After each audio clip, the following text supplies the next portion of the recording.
트럼프가 행정명령을 드디어 발동시키면서 사상 첫 암호화폐 자문위원회가 출범했습니다. 그러나 가격은 그렇게 생각보다 녹록치 않은 상황인데요. 어떤 식으로 될지 궁금하신 분들 영상 끝까지 시청해 주시기 바랍니다. 네, 안녕하세요. 끝판대장입니다. 일단 트럼프가 드디어 행정명령을 발동을 시키면서 행정명령을 하면서 사상 처음 암호화폐 자문위원회를 출범했는데, 거기에서 또 한 가지 관심이 가는 건 뭐냐면 암호화폐 실무그룹의 전략자산 비축평가를 일임했다. 이게 사실 약간 악재처럼 나왔어요. 그러니까 이게 악재라는 게 실망매물? 원래 행정명령으로 트럼프가 이 전략자산 비축을 한다라고 했을 때 그걸 기대감으로 이제 올라가는 그런 상황이었는데, 막상 암호화폐 실무그룹은 만들긴 했는데 거기에다가 전략자산 비축평가를 일임하기 때문에 이게 실망매물로 뜬 것이죠. 그러나 저는 사실 이게 오히려 좋다라고 보는 이유가 뭐냐면, 자, 여기 보시면요. 자, 여기서 암호화폐 실무그룹인데 결국 인공지능 및 암호화폐 부분 책임자인데 크립토 차례예요. 그러니까 결국 인공지능이라는 것은 사람들이 얼마나 요즘에 지금 세계적으로 정말 핫하니까 인공지능이라는 놈을 하는 게 맞는데, 근데 실제로 어떤 뭐 워딩이라던가 그런 문구를 보면 결국 이걸 더 신경 쓰는 개념을 볼 수 있어요. 그죠? 그리고 CBDC 자체를 금지하고 그 다음에 스테이블 코인을 중심으로 한 디지털 화폐, 여기 있죠? 스테이블 코인을 포함한 디지털 자산 연방 규제 프레임워크 개발, 전략적 국가 디지털 자산 비축 정책 평가 이러는데, 여기에서 또 한 가지가 또 뭐가 있냐면 이게 행정명령 전문인데요. 보시면 뭐 CBDC에 대한 부분을 없애는 것도 있고요. 그 다음에 뭐 신기술 고려하는 프레임워크 이런 얘기 하고 있고, 블록체인이란 데이터가 다음과 같은 기술을 의미한다 해가지고 또 규정을 또 해놨고요. 그러면서 요거 중앙은행 디지털 화폐 이거에 대해서 CBDC 뭐 금지하는 것도 하는데, 사실 뭐가 또 좋으냐면, 자, 여기 보시면 이 180일 이내예요. 그러니까 앞으로 6개월이죠. 그러면 7월 말인데 요게 이제 리밋이에요. 그죠? 그러면 장이 조금 길어질 수 있겠다라는 생각은 든다는 거죠. 왜냐면 이게 사실 이 이후에 기대감 랠리로 펼쳐질 수 있기 때문에 이 부분은 조금 긍정적인 상황인 것 같습니다. 그리고 이걸 보면 이 두 번째가 굉장히 중요한데, 보시면 이 작업그룹은 국가 디지털 자산 비축의 잠재적 생성 및 유지관리 평가하고, 그 다음에 연방정부가 법 집행 노력을 위해 합법적으로 압수한 암호화폐에서 파생될 수 있는 그러한 비축을 확립하기 위한 기준을 제안해야 된다. 이게 그러면 이제 우리가 미국 정부에서 압수한 물량이 결국 뭘로 쓸 수 있다? 전략적 추후에 비축 자산을 쓸 수가 있어요. 그러면 이거 자체가 그럼 여기서 매도 압력 리스크 낮아지고요. 그다음 요거로 또 호재가 될 수 있는 거죠. 그래서 실크로드 창립자를 바로 사면한 것도 약간 이러한 딜이 있지 않나라는 생각이 들거든요. 왜냐면 트럼프는 엄청난 사업가라 비즈니스를 할 때는 항상 어떻게 해야 되냐면, 나만 만족스러운 비즈니스를 하는 게 아니고 모두가 윈윈할 수 있는 비즈니스를 하는 것이 정말 비즈니스 잘하는 사람들이거든요.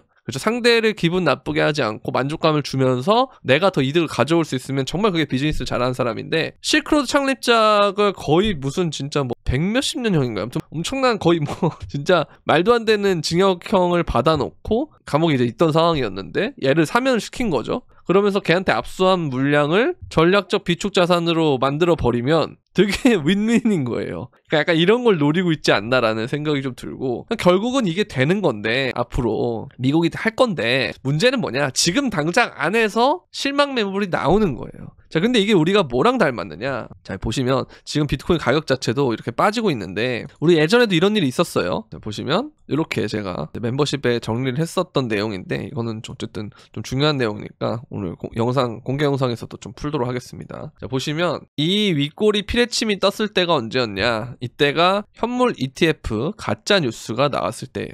그때 급등했다가 가짜라는 소리 듣고 엄청나게 빠졌거든요. 그리고 난 다음에 며칠 동안 이렇게 횡보를 합니다. 그 다음에 갑자기 이렇게 올라요.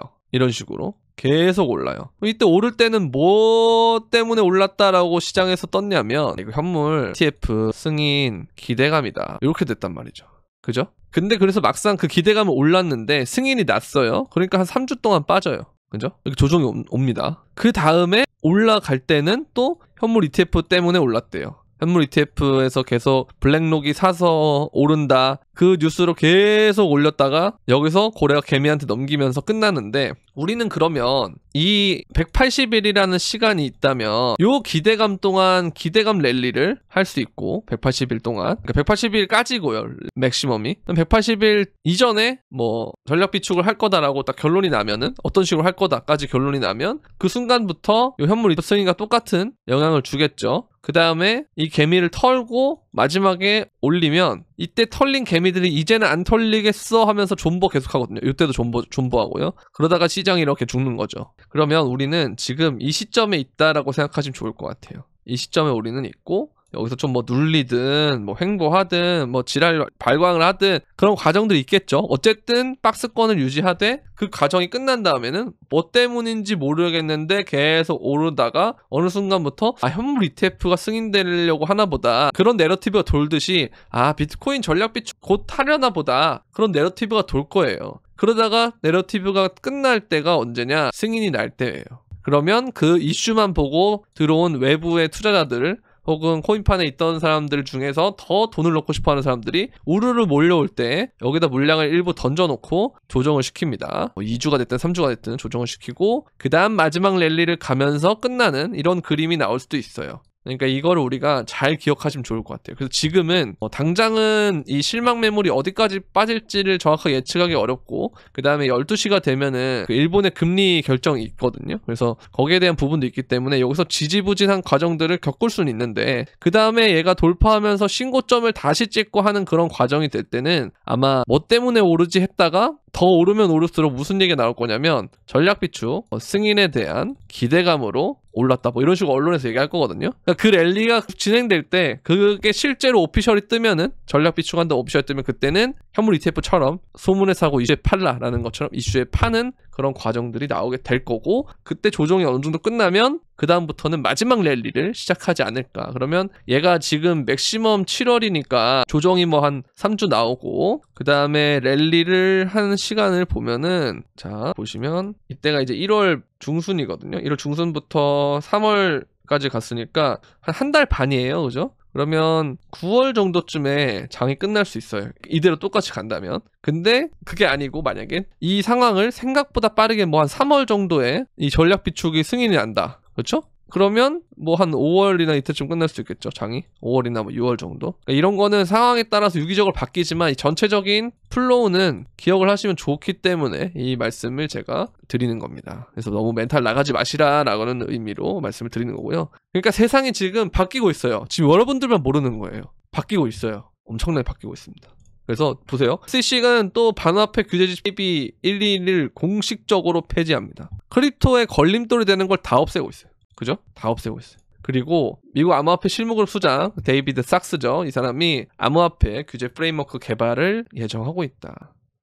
곧 할 거예요. 그죠? 그래서 이것도 마찬가지고, 이것도 아까 보여드렸던 부분이고, 트럼프 월드 리버티 파이낸셜은 여전히 이더리움과 트론을 투자하고 있습니다.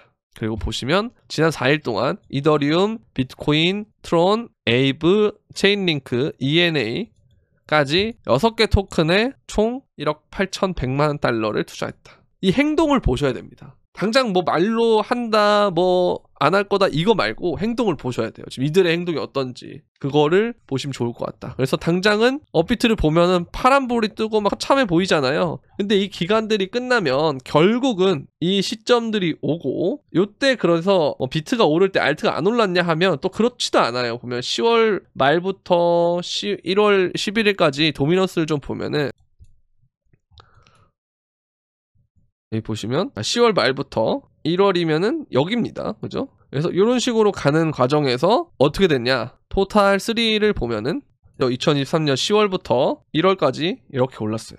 그죠? 이렇게 올랐습니다. 그래서 이때 당시에도 아마 알트가 좀 갈 수도 있겠다라는 생각이 들고, 정말 찐 알트장은 그렇게 된다면 조금 더 밀어줄 수는 있겠죠. 그러니까 이때 당시 알트들은 그 가던 놈이 좀 가는 메타였거든요. 그래서 이때 사람들한테 채택을 받는 알트가 뭔지가 중요할 거긴 한데, 그거는 그때 가봐야 될 것 같고, 어쨌든 움직임을 봤을 때는 차트상으로는 얘가 여기서 지지부진하다가도 이걸 돌파하는 순간에는 신고점이 되기 때문에 저항이 없어요. 그다음부터는.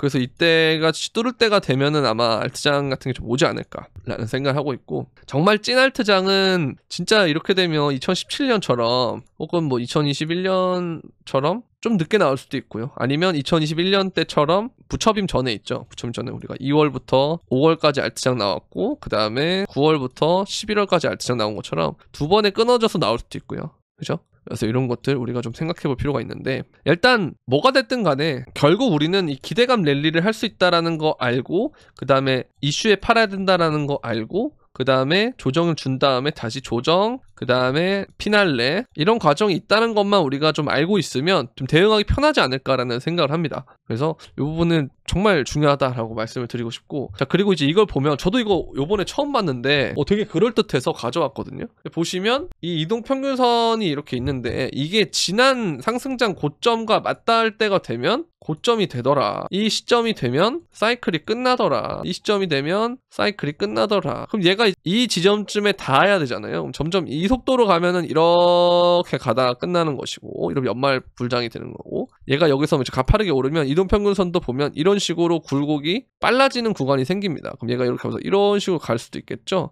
그러면 뭐 한 중반 정도 되겠죠. 2025년 중반 정도. 그래서 이거는 되게 중요한 상황인 것 같아서 저도 계속 모니터링 하면서 지켜보도록 하겠습니다. 괜찮은 것 같아요. 자, 그리고 이제 이거 보면 레리 핑크가 SEC가 채권과 주식의 토큰화를 신속히 승인하길 바란다. 시장 자체를 엄청나게 키울 거고, 이제 RWA도 여러분들 메타를 좀 받으셔야 됩니다. 블랙핑크가 슬슬 시동을 걸고 있어요. 그죠? 그렇게 보면 되고, 그리고 이제 이것도 마찬가지로 여기서 크로스 교차가 나오면 때부터 엄청나게 상승을 하는데 아직까지 그게 시작이 되지 않았고 거의 시작되기 직전이라는 거. 근데 우리는 지금 이만큼 올랐기 때문에 나중에 조금 더 이런 식으로 올릴 만한 구석들이 있기 때문에 저는 굉장히 좋을 거다라고 생각합니다. 자, 그리고 사람들은 이제 알트장이 안 온다, 무슨 뭐 메타가 끝났다, 뭐 오만 생각을 다 하고 얘기를 하는데요. 그때가 사실 지나고 보면 기회였습니다. 항상 원래 동이 트기 전 새벽이 제일 어둡다 그랬어요. 그래서 다들 이제 이번 시즌이 제일 힘든가요? 저번 시즌은 별로 안 힘들었나요? 하시는데 저번 시즌이랑 17년 때는 더 힘들었어요. 그때는 17년 때는 아예 무슨 중국이 국가 자체에서 코인을 막아버리고, 그 다음에 뭐 비트코인이 갑자기 하드포크 한다 그래서 비트코인 캐시를 만들어내고, 이더리움이 갑자기 이더리움 클래식이랑 이더리움 바뀌어버리고, 그러한 혼란스러운 과정 속에 17년을 보냈다면 2021년에는 리플이 갑자기 소송을 받고, 그 다음에 도미넌스가 70%가 넘었거든요. 12월 말까지. 근데 지금 58%잖아요. 그래서 아직까지 그렇진 않아요.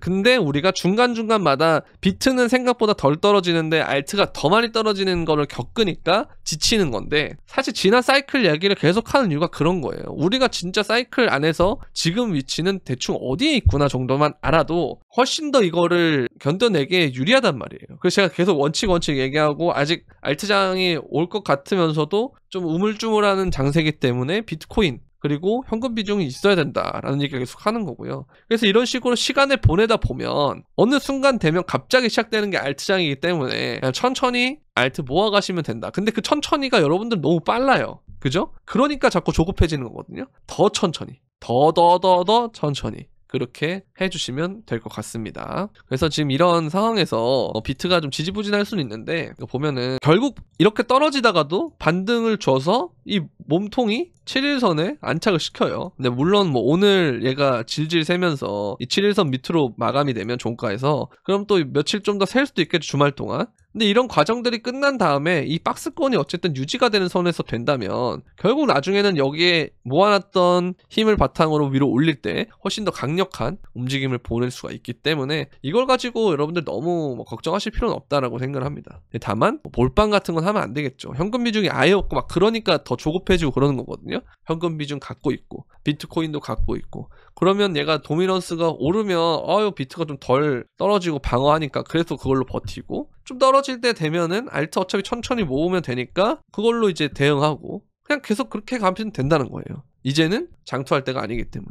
그래서 이렇게만 잘 해주시면 저는 된다고 보니까 여러분 너무 걱정하지 마시고, 항상 상승장의 고점의 도미넌스는 이 부근에 있다는 거, 30% 후반 혹은 40% 초반 정도의 도미넌스가 형성이 돼야 되는데 지금은 58%라는 거, 떨어질 여지가 너무나도 많다는 거. 그렇기 때문에 이게 떨어진다라고 하면 그때부터는 여러분들이 생각하는 본격적인 알트장이 시작되기 때문에 포기할 때가 아닙니다. 도움이 되셨다면 구독과 좋아요, 알림 설정 그리고 댓글까지 부탁드리면서 조금 있을 일본의 금리 결정에서 좀 좋은 소식이 들려오길 바라며 이 영상 마치도록 하겠습니다. 그럼 안녕.